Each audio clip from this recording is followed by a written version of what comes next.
First of all, let me just correct one factual mistake.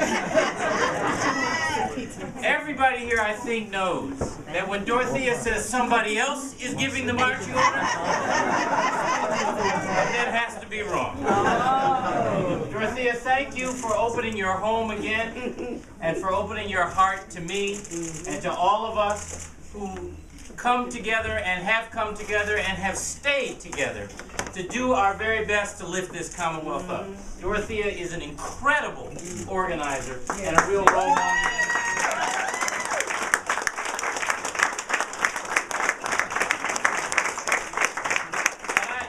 It's wonderful to see everybody.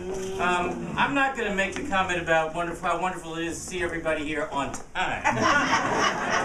But it is wonderful to see everybody here. And from my perspective, you've been on time all the time. All right. Because you have time and again given of your time, given of your ideas, given of your heart and sweat and worry and fussing and advice to help us do right by you. And I'm grateful for that. I'm still relatively new to this line of work. And it's, no, don't laugh. I've only run 2 times and this is it. And it still humbles me beyond measure that people set aside what they are doing and take up your cause. And I'm glad to be with you to thank you again for that.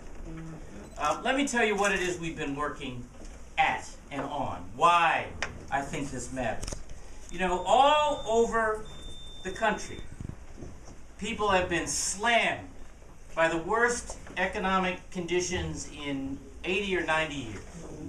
Whole lot of folks, maybe some of you, have lost jobs, lost homes, lost savings, lost confidence, lost hope in tomorrow.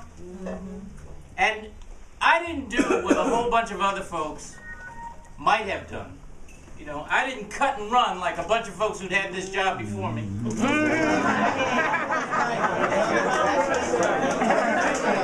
I know that we have to be about more than just, you know, trimming programs and cutting spending and the layoffs and all that stuff that has to be done to balance the budget. We have to invest in education and in health care and in job creation. Because everybody knows that educating our kids, having health care you can depend on, and a good job is the only way to climb out of this hole. And so we have worked with this legislature and with so many of you to invest in the things we know will make a difference over time. And you need to know that because of those investments, we're growing jobs faster than 46 other states today. Our unemployment rate has come down again, well below the national average and going down. We're #1 in America in student achievement, #3 in the world in math and science today. We are #1 in healthcare coverage, with over 98% of our residents with insurance, over 99.8% of children. No other state in America can touch that. We are #1 in veteran services, in energy efficiency. There is more good happening in terms of trying to get government to function differently than ever before in the history of the Commonwealth. We've taken 5 or 6 different transportation agencies and collapsed them into one. Flaggers, remember? I remember. You've been following me around for 3 years. Your auto insurance rates have come down. Your health insurance rates have come down.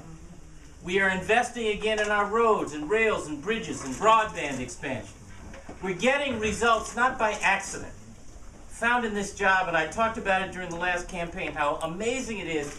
Anything wrong, anything, including the rain, is my fault. Right? Anything good that happened by accident. No, it hasn't happened by accident. It happens because we are making choices consistent with the values of investing today to make a better tomorrow. That's right. Now, we know we're not done.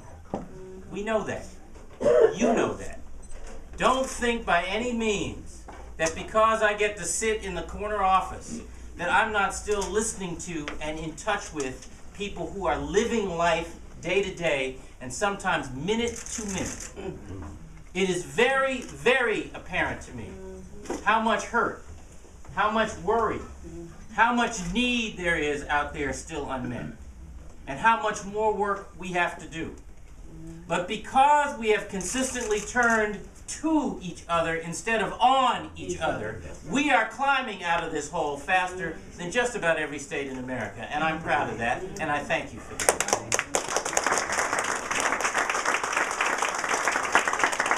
And I think it's also a lesson. Maybe two lessons. One is, we need to be a little bit better bragging. I'm not talking about bragging personally. I'm bragging about what's good about Massachusetts. There's a psychological element to every economy. And until people start to feel confident about tomorrow, we're not actually going to get all we could get from tomorrow. We are moving purposefully forward, not accidentally forward. And so I ask you to join me in the confidence I have in tomorrow. That's the first lesson. Second point I want to make is this. I know that this strategy of investing in ourselves, not just cutting budgets, but investing in our schools, investing in innovation and in infrastructure is a winning strategy, not just here in Massachusetts, but nationally. And so does the President of the United States. You know, the difference between what we are doing here in the Commonwealth and what the President is trying to do nationally is not substantive. He's trying to pursue exactly the same agenda, the same kinds of investments nationally that we are here in Massachusetts. The difference is that the legislature will work with me and give me the tools. The Congress of the United States won't give this president the tools. We don't need to change a president. We need a new Congress.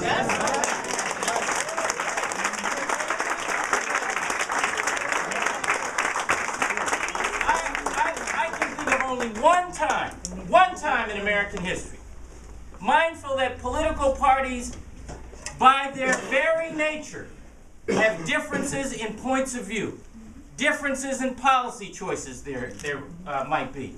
But only one time I can think of in American history where division itself has been at the top of a political party's agenda. And that was with disastrous results. I don't know about you, but I am not going to stand by and let this president be bullied out of office.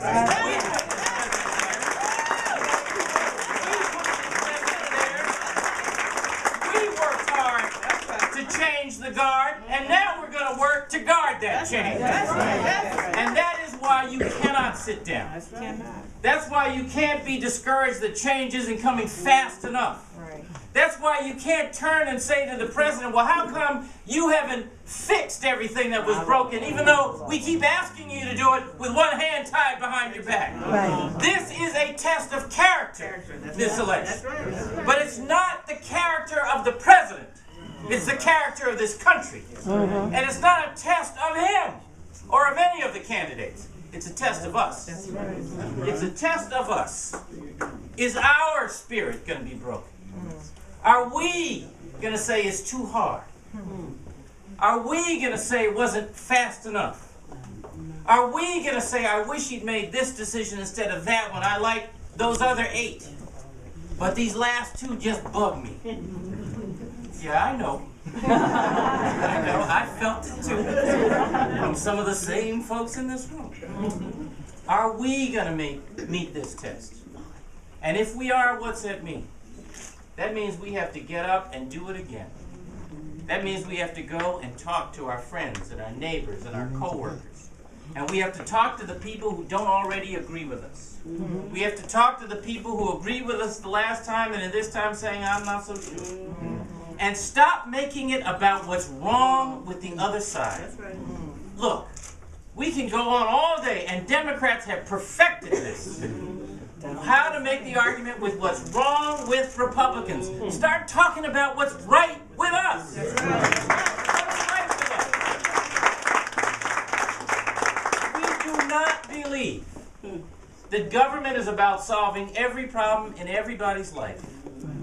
I can't tell you how tired I am hearing about how it's got to be all about self-reliance and personal responsibility. I know something about self-reliance and personal responsibility, and so do you. I know something about the bootstraps narrative, right? And I'm proud to have lived it. It means nothing to the barefoot. Nothing. Nothing. The question is not personal responsibility or something else. It is, are we in this together or not? Is everybody on his or her own, or do we actually have a stake in each other? Each other's dreams and struggles, as well as our own. I think we are good enough as Bostonians, as residents of this Commonwealth, and as Americans, to have a stake in each other. To want to build a nationwide community. To want to come together to solve our problems, not because we think government can solve every problem in everybody's life, but because government has a role to play in helping us help ourselves. That's what we ought to be willing to fight for, to get up for, to be, to sort of put aside being tired and frustrated and disappointed for. That is the tomorrow that we owe our children. Not an instant turnaround, but an understanding that with sacrifice, with optimism, and with effort, the best days in this Commonwealth and the best days in this country are ahead. I'm so glad you're here, and I look forward to working with you. Thank you all.